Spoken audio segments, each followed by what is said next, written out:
Hello and welcome to all of you in geography class. हमने हमारी पिछली class के अंदर समस्थिति अर्थात आइसोस्टेसी के बारे में जानकारी प्राप्त की थी। उसके अंतर्गत हम लोगों ने ये जाना था कि समस्थिति हम किसे कहते हैं और समस्थिति का जो सिद्धांत है वो किस प्रकार से विकसित हुआ है, इसके बारे में हमने एक सामान्य जानकारी यहाँ पर प्राप्त की थी। उसके साथ साथ ही हमने एरी और प्राट ने समस्थिति के बारे में जो बात कही थी उस बात के बारे में भी हमने जाना था कि इन्होंने अपना मत क्या रखा था कि धरातल पर किस प्रकार से संतुलन की व्यवस्था पाई जाती है। हम यहाँ पर संक्षिप्त में एक बार फिर से जान लेते हैं कि एरी महोदय ने ये बात कही थी। इनका सिद्धांत जो था वो तैरने के सिद्धांत पर आधारित था और इन्होंने ये कहा था कि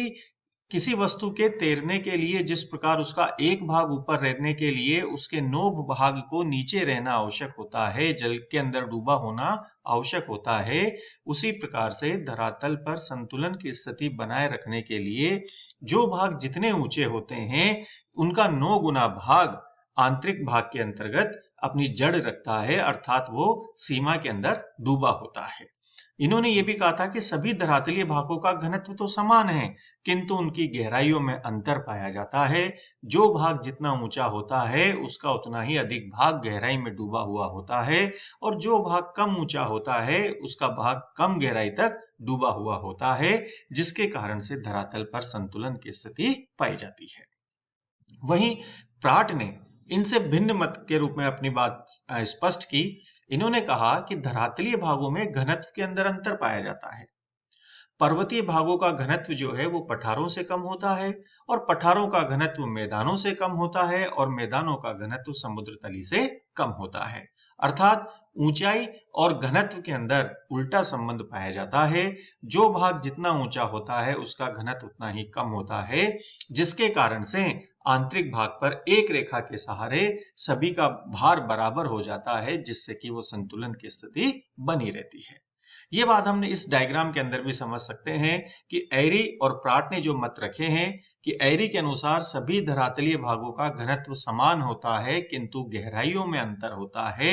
वहीं प्राट ये कहते हैं कि धरातलीय भागों के घनत्व में अंतर पाया जाता है किंतु उनकी गहराइयां समान होती है। तो इन दो मतों के बारे में हमने यहाँ पर जानकारी प्राप्त की थी। आज हम बात करते हैं इससे और भी जो विभिन्न मत हैं उनके बारे में हम बात करते हैं, जिनमें आता है हैफोर्ड और बोवी का मत।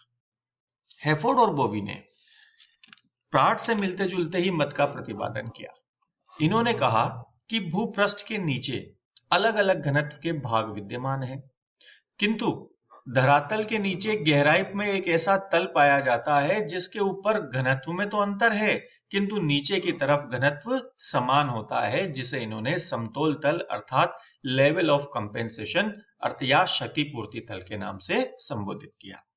इन्होंने कहा कि जो ये लगभग 100 किलोमीटर की गहराई पर होता है,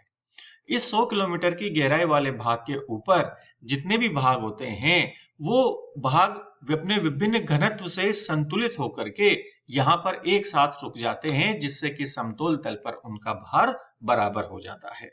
जिस प्रकार से यदि हम यूं कहें कि जैसे एक तराजू के दो पलड़ों पर एक तरफ हम 1 किलोग्राम रुई और एक तरफ हम 1 किलोग्राम गेहूं रख देते हैं, तो हम ये देखते हैं कि दोनों का भार तो समान होने के कारण से वो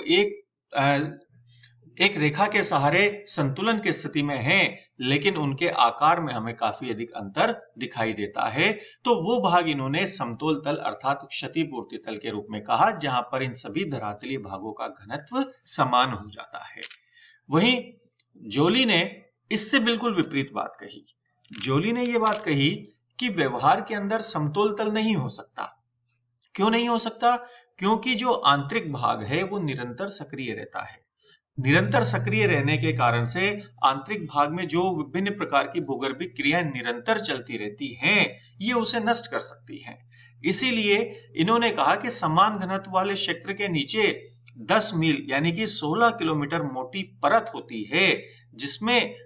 जिसके ऊपर तो घनत्व में अंतर पाया जाता है किंतु यहां पर आकर के घनत्व सभी का समान हो जाता है। इसे इन्होंने क्षतिपूर्ति मंडल के नाम से संबोधित किया, जिसे कि इन्होंने कंपेंसेशन जोन भी हम कहते हैं, क्षतिपूर्ति मंडल के रूप में इन्होंने कहा। इन्होंने ये भी कहा कि इस मंडल में कम घनत्व वाले क्षेत्र नीचे तक हल्के पदार्थ वाले भूपृष्ठ के रूप में डूबे रहते हैं और अधिक घनत्व वाले भाग भारी होने के कारण से ये कम डूबे रहते हैं, जिसके कारण से यहाँ पर धरातल पर संतुलन की स्थिति हमें दिखाई देती है। इन दोनों के मतों को हम यहाँ पर डायग्राम से भी समझ सकते हैं कि हैफोर्ड ने जो बात कही वो ये कहा कि लेवल ऑफ कंपेंसेशन, यानी कि ऊपर जो धरातली भाग हैं, चाहे वो पर्वत हैं, पठार हैं, मैदान हैं, ये जितने भी भाग हैं, इनके घनत्व में तो अंतर पाया जाता है, किंतु आंतरिक भाग में 100 किलोमीटर की गहराई पर एक लेवल ऑफ कंपेंसेशन अर्थात समतोल तल या क्षतिपूर्ति तल पाया जाता है, जहां पर आकर के इन सब का भार बराबर हो जाता है, जिसके कारण से धरातल पर संतुलन की स्थिति बनी रहती है। वहीं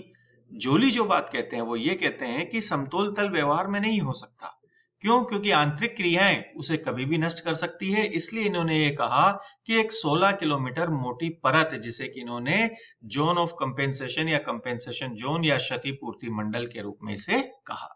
कि ये 16 किलोमीटर मोटी परत के अंतर्गत जो ऊपर वाले भाग हैं, यहां पर हमें जिनका भी घनत्व में अंतर होता है, भार में अंतर होता है, वो यहां पर आकर के सब संतुलित हो जाते हैं और इसके नीचे सब समान रूप से बने रहते हैं, संतुलन की स्थिति में बने रहते हैं, जिसके कारण से धरातल पर हमें संतुलन की स्थिति पाई जाती है। एक प्रकार से हम इसको एक स्पंज के रूप में भी समझ सकते हैं कि ये जो भाग है वो एक स्पंज के रूप में है, जिसमें जो अधिक भार वाला है वहां पर स्पंज भले ही थोड़ा अधिक दब जाएगा और जो कम भार वाला है वहां पर स्पंज कम दबेगा, लेकिन फिर भी जो नीचे वाला भाग है स्पंज का, वो भाग वहां पर एक रेखा के सहारे समान बना रहता है, जिसके कारण से धरातल पर हमें संतुलन की स्थिति दिखाई देती है।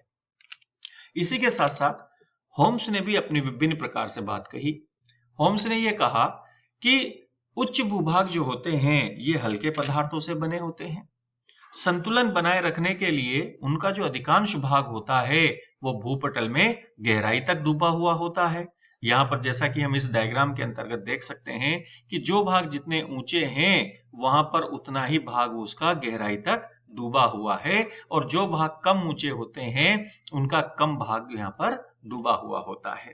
तो इन्होंने कहा कि पर्वतीय भागों के नीचे जो सियाल परत है वो 40 किलोमीटर से भी अधिक मोटाई की पाई जाती है, और वही मैदानों के नीचे 10 या 12 किलोमीटर की इसकी सियाल परत की मोटाई होती है।